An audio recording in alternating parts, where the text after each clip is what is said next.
Bonjour French students, bienvenue au vidéo 4 du chapitre 6. So welcome to video 4 of chapter 6. And in today's video we're going to be talking about aujourd'hui et dans le passé. So today and in the past. So we're going to be exploring some more tenses in French, basically past tenses. So in this first slide, you see lots of sentences, and I might just read a few of them. We won't go through the entire list. But in all these sentences, I have highlighted specific verbs in red, even the sentence up here at the top. I've highlighted in red. Michelle compare sa vie quand elle était au lycée avec sa vie d'aujourd'hui. So she compares, here we have a present tense verb, compare. Michelle is comparing or compares her life when she was, okay, so était is a certain past tense form of the verb être, to be. Okay, so when she was in high school with her life of today. So she's going to be comparing the past to the present. You've already done this to some extent with le passé composé, right? Like, j'ai vu, tu as étudié, nous avons parlé, ils ont mangé beaucoup de choses. So there's a few example sentences with the passé composé. And in those cases, the passé composé is basically referring to something that happened in the past at one moment in the past. It's basically a one and done kind of thing. It happened and it's over, or it happened at a really specific marked time. So we're going to see something a little bit different with all these verbs that are highlighted in red in these sentences. So she's talking about the past, right? Quand j'étais au lycée. So again, we see here another form of the verb être in this other past verb tense.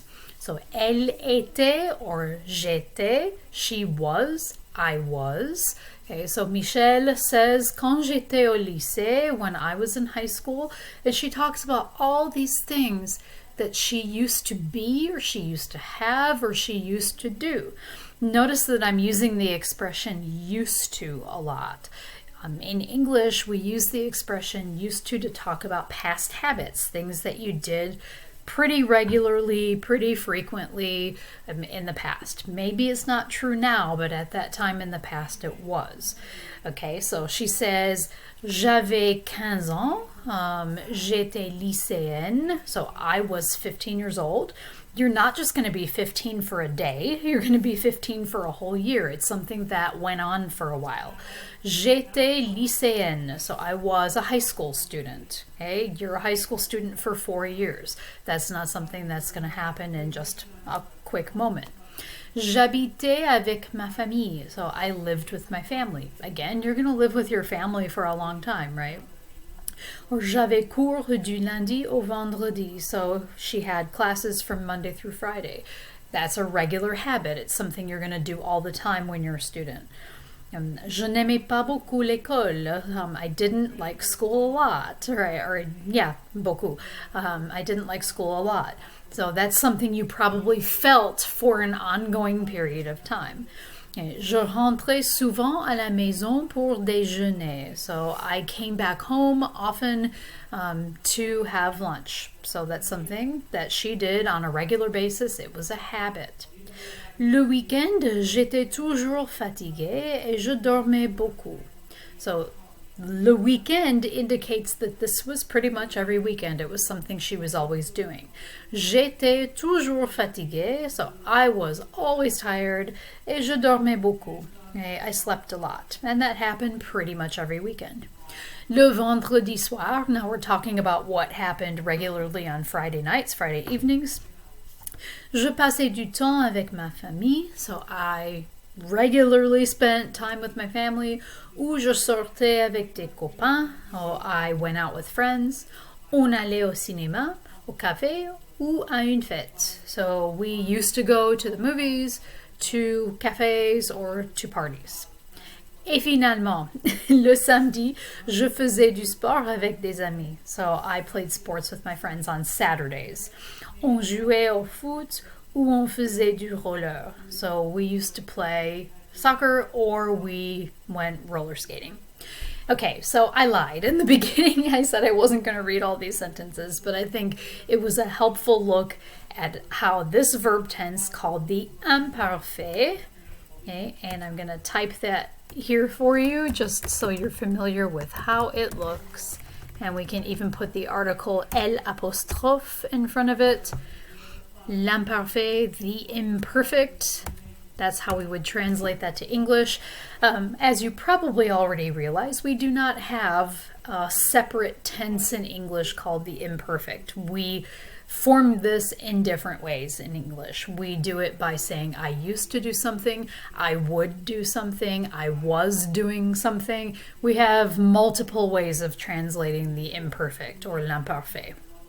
Okay, so you could see with all of these different activities of Michelle, these are things she did habitually or things that went on for some time.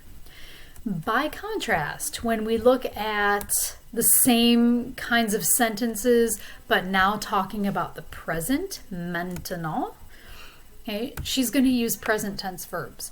J'ai 21 ans. Oh, I am 21 years old. That's right now.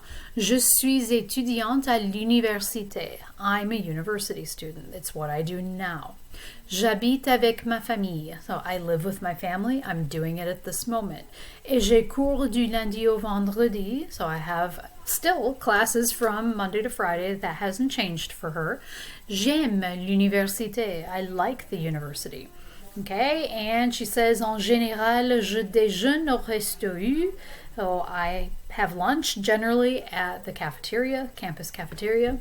Le weekend, so again, here she's talking about her habits, just like she did with l'imparfait. En général, je déjeune au resto. Le weekend, je suis souvent fatiguée et je dors beaucoup. Oh, on weekends, I am often tired and I sleep a lot. So every weekend she's doing this in the present time. So we can often talk about habits even in the present. It's something we do all the time. Le vendredi soir, je sors souvent avec des copains. So I usually go out with my friends. On va au cinéma, en boîte ou à une soirée. So we go to the movies, maybe out clubbing, and to a party. And finally, tous les samedis, je joue au tennis avec des amis et je fais aussi souvent du roller. Okay, so every Saturday, I play tennis with my friends, and I often go roller skating or inline skating maybe. So I think these two slides give you a good comparison of how we can use l'imparfait to talk about things we used to do in the past that were habits in the past, and we can also use the present tense to talk about things we do all the time in the present. Now, let's move on to looking a little bit more at l'imparfait. So, as I mentioned in the beginning, we use the passé composé to talk about what happened on a specific occasion. So something that basically, it's a one and done kind of event, like je suis allé à Paris let me think, 1990. So I went to Paris in 1990. I did it, it's done, it happened at that specific moment in time. I didn't do it throughout the entire year. I just went in that year at some point, and that event is finished. Okay? Or j'ai étudié pour l'examen de français. So I studied for the French test. I did it, it's done, life moved on. Okay? So you can always think of this passé composé as for kind of short and completed events. Now, to tell what things used to be like, notice used to. This is definitely a key component of this past verb tense. Okay, so what things used to be like, what happened over and over, we use the imparfait or imperfect. Okay, we can translate it in a variety of ways. So you could translate it as like a past continuous, was working, and is something that happened all the time. I was working mornings. So you could say, quand j'étais jeune, je travaillais le matin. So when I was young, I was working mornings. Or quand j'étais jeune, je travaillais le matin. When I was young, I used to work mornings. It was a habit of mine in the past. You could even use a simple past tense here. Je travaillais le matin. I worked mornings. Especially if you added a first part of the sentence like quand j'étais jeune, when I was young. That would definitely emphasize the fact that you did this habitually. Or you could use would. Would is another good word that we use in English to kind of emphasize that something was regular or habitual. So, quand j'étais jeune, je travaillais le matin. I would work mornings. Would is a very descriptive way of using the past tense in English. It's like kind of thinking about your past life, past habits, telling stories. We often will use would before a verb to express that. Okay, so how do you form l'imparfait? So on this slide, we have a nice handy chart here, and all the verbs except for être form this tense by dropping the on from the new form in the present and then adding these endings.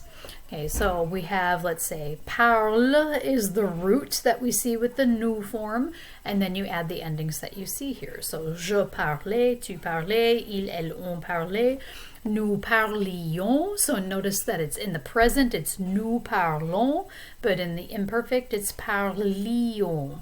Okay, vous parliez. In the present, it would be vous parlez, but now in the imperfect or imparfait, it's vous parliez. And finally, we have il or elle parlait. Now we have basically the same sound as the je, tu, and il, elle, on forms up here. It's just spelled differently for the il, elle, au pluriel form. Okay, for faire, we have as the root fais, like faisons would be the present tense form, but now we're going to have faisait, or je faisais, tu faisais, il, elle, on faisait, nous faisions, vous faisiez, and il, elle faisait. Okay, and prendre, you're going to drop the on from the new form, so you have this root P-R-E-N, prenne, or prenne, plus all the endings. Je prenais, tu prenais, il prenait, nous prenions, vous preniez, and il, elle prenait. And finally, with être, you're going to use the root I, accent aigu, and te. So, était, like j'étais, tu étais, il, elle, on était, nous étions, vous étiez, ils, elles étaient. Okay, so I think out of all the tenses, this one is really pretty easy to form. The only forms that are like a little bit irregular would be like faire and prendre, être, but all the rest are going to be pretty easy to form. Okay, and there are a couple of other verbs here where we have some spelling changes. So if you have a verb like manger, okay, when you drop it would be mangeons.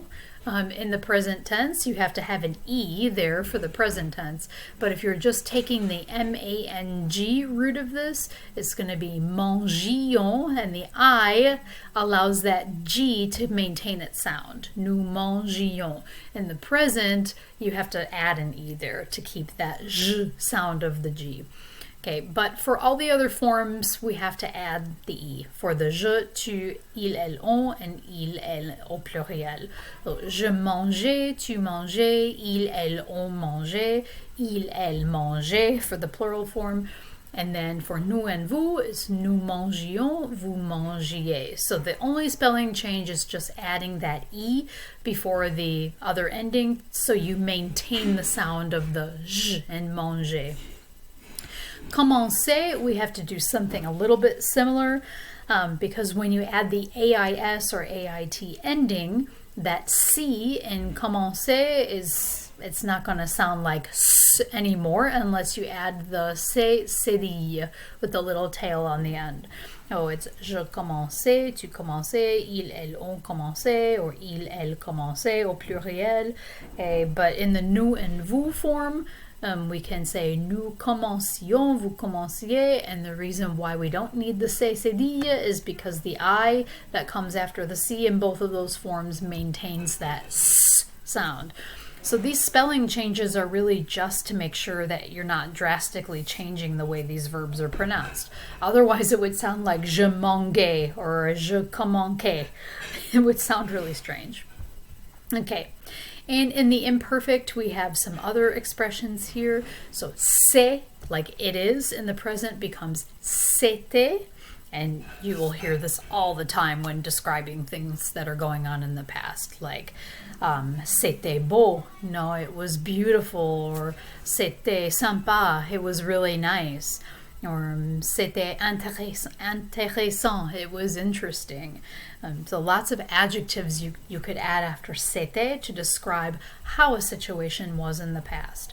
So not only are you going to use imparfait to talk about habitual actions or events, but even just to kind of set the scene for something, to be able to say how something was generally, for an ongoing period of time in the past.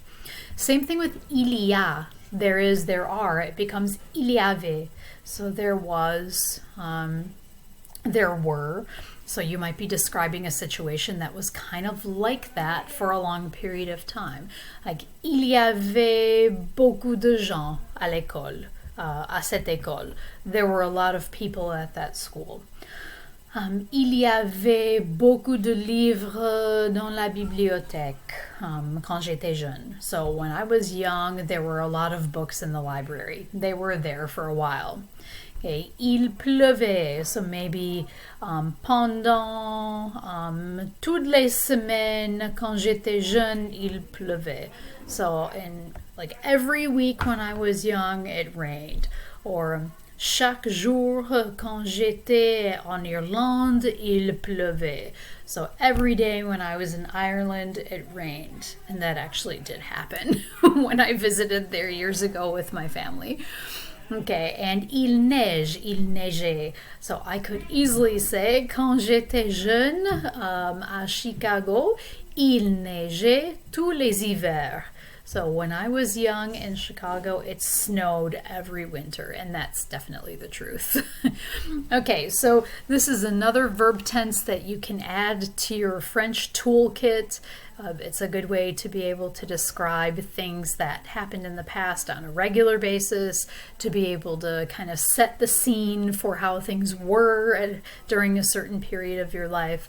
And, I won't lie, sometimes it can be tough to choose between the passé composé and the imparfait. It takes a little time to get used to it and kind of decide which situation requires each of these verbs. But the more experience you have with the language, the more you interact with it, the more you'll start to get a feel for that, what feels right.